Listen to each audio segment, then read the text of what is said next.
शौहर की कदर, अहमियत और उसके हक। इस्लाम एक मुकम्मल ज़ाबित हयात है जो जिंदगी के हर पहलू के बारे में रहनुमाई फराहम करता है। खानदान जो माशरे की बुनियाद है, इस्लाम में खास अहमियत रखता है। शौहर और बीवी के ताल्लुकात, उनके हक और फराइज को वाज़े तौर पर बयान किया गया है ताकि एक खुशगवार और पायदार जिंदगी गुजारी जा सके। शौहर को खानदान का सरबराह करार दिया गया है और उसकी जिम्मेदारियों के साथ उसे कुछ अहम हक भी दिए गए हैं। दोस्तों, इस वीडियो में शौहर की कदर और मंजिलत बीवी के लिए उसके हक के बारे में बात करेंगे। अस्सलाम वालेकुम, आप देख रहे हैं सलमा एडवाइस। दोस्तों, इस्लाम ने शौहर को खानदान के सरबराह की हैसियत दी है। वो घर की कफालत, बीवी और बच्चों की जरूरियात पूरी करने और उनकी हिफाजत का जिम्मेदार है। शौहर और बीवी का ताल्लुक मोहब्बत, एहतराम और इत्मीनान पर मुबनी होना चाहिए। अल्लाह ताला कुरान मजीद में फरमाते हैं, मर्द औरत पर क़वाम है इसलिए कि अल्लाह ने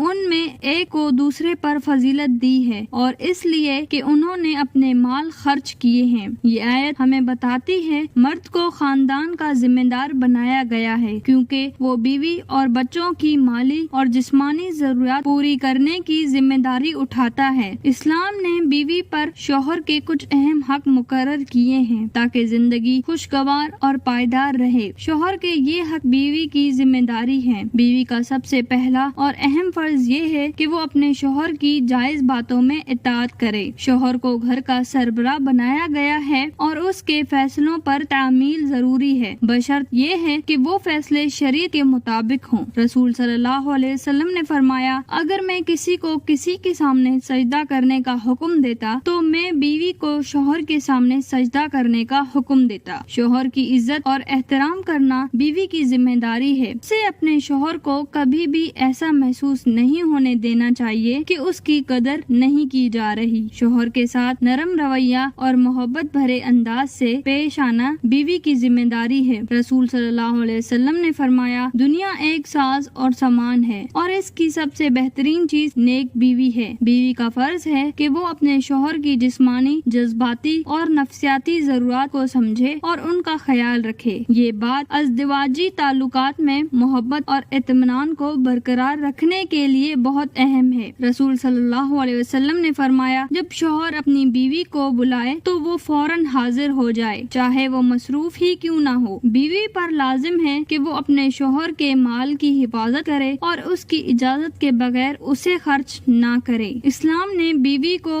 अमानतदार बनाया है और उसकी जिम्मेदारी है कि वो अपने शौहर के माल, घर की चीजों का सही इस्तेमाल करे। अल्लाह ताला फरमाते हैं, बस नेक औरतें वो हैं जो एताअत गुजार हैं और अपने शौहरों के पीछे हिफाजत करती हैं। शौहर के खानदान, खास तौर पर उसके वालिदैन का एहतराम करना बीवी का फर्ज है। उनके साथ अच्छा सलूक करना और उनकी खिदमत करना शौहर की खुशी का बाइस बनता है। शौहर के कुछ हक हैं, लेकिन उसके साथ इस पर भी बीवी के हवाले से बहुत सी जिम्मेदारियां आयद होती हैं। शौहर को चाहिए कि वो अपनी बीवी के साथ मोहब्बत और इंसाफ का बर्ताव करे। अल्लाह ताला कुरान मजीद में फरमाते हैं, और उनके साथ अच्छे तरीके से रहो। शौहर पर लाजिम है कि वो अपनी बीवी के तमाम हुकूक का ख्याल रखे, उनकी जरूरियात पूरी करे और उनकी इज्जत करे। नबी करीम सल्लल्लाहु अलैहि वसल्लम ने अपने घर वालों के साथ हमेशा मोहब्बत और शफकत का रवैया इख्तियार किया। आप सल्लल्लाहु अलैहि वसल्लम ने फरमाया, तुम में सबसे बेहतरीन वो है जो अपने घर वालों के लिए सबसे बेहतर हो। शौहर पर लाजिम है कि वो अपनी बीवी की माली, जिस्मानी और जज्बाती जरूरत पूरी करे। बीवी के रवैये का शौहर की खुशी और घर के माहौल पर गहरा असर होता है, लेकिन नेक बीवी वो है जो अपने शौहर के लिए सुकून और खुशी का बायस हो। रसूल सल्लल्लाहु अलैहि वसल्लम ने फरमाया, जब औरत 5 वक्त की नमाज अदा करे, रमजान के रोजे रखे, अपनी इज्जत की हिफाजत करे और अपने शौहर की इताअत करे तो वो जन्नत में दाखिल होगी। इस्लाम ने शौहर और बीवी दोनों के लिए हक और जिम्मेदारियां मुकर्रर की हैं ताकि अज़दिवाजी जिंदगी खुशहाल हो। बीवी के लिए जरूरी है कि वो अपने शौहर की कदर करे, उसके हक अदा करे और उसके साथ मोहब्बत और एहतराम का रवैया इख्तियार करे। इस तरह शौहर को भी अपनी बीवी के हक का ख्याल रखना चाहिए। दुआ है कि अल्लाह ताला हमें अपने फराइज को समझने और उन पर अमल करने की तौफीक अता फरमाए ताकि हमारी जिंदगी खुशहाल और पुरसुकून हो। आमीन।